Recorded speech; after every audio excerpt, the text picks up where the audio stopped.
وقت ما ميكروفون كرامو قالوا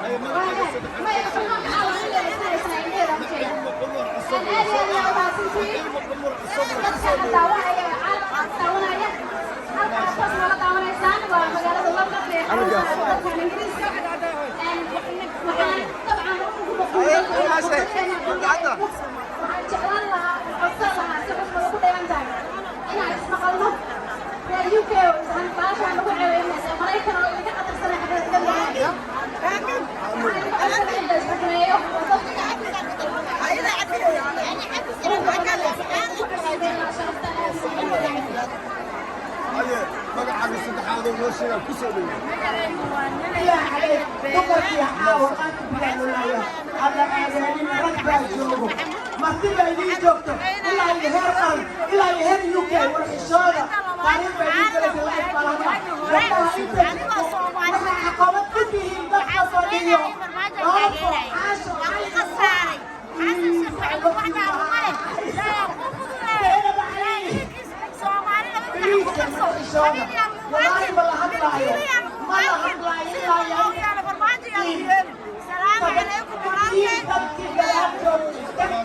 ما شاء الله